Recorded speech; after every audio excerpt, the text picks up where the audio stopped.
ಆಗ್ಯದ. ಯಾಕಂದರೆ ಇವತ್ತಿನ ಎಲ್ಲ ಹೆಚ್ಚು ಕಡಿಮೆ ಈ ದೇಶದ ಇಲಾಖೆಗಳು ಈ ಕೇಂದ್ರದ ಕಪಿಮುಷ್ಟಿಲಿದ್ದಾವೆ. ಇಂಥ ಪ್ರಸಂಗದಲ್ಲಿ ಒಳ್ಳೆಯ ಕೆಲಸ ಮಾಡಿದಾಗ ಅದು ಬರ್ತದ ಗ್ಯಾರಂಟಿನೂ ಇಲ್ಲ.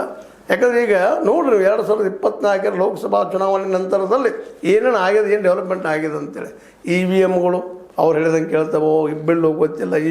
EVMಗಳ ಬಗ್ಗೆ ಆರೋಪಗಳಿದ್ದಾವೆ. VVPAT ಕೂಡಿಸಲಿಲ್ಲ ಅದಕ್ಕೆ. ಅದಂದ್ರೆ ಈಗ ಮತದಾರ ಪಟ್ಟಿ ಒಂದು ಬೆನ್ನತ್ತು ಬಿಟ್ಟಿದ್ದಾರೆ. ಅದರಲ್ಲಿ ಸತ್ತವರು ಇಲ್ಲದವ್ರು ಹೋಗಲಿ, ಅದ್ರ ಜೊತೆಗೆ ಒಂದಿಷ್ಟು ಸ್ಪೆಲ್ಲಿಂಗ್ ಮಿಸ್ಟೇಕ್ಸ್ ಇದ್ರು.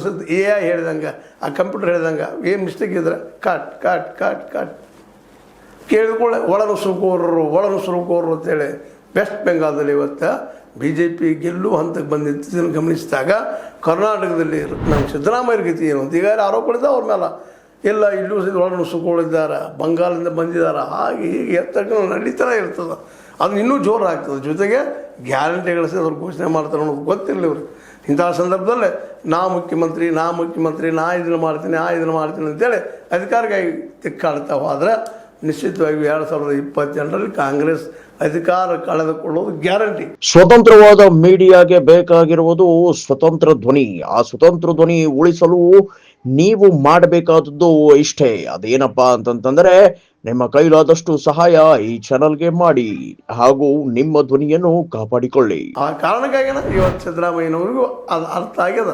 ಯಾಕಂದ್ರೆ ಒಳ್ಳೆಯ ಅನುಭವಿ ಮತ್ತು ಅದೇ ಕಾಲಕ್ಕೆ ಕರ್ನಾಟಕ ಕಂಡಂಥ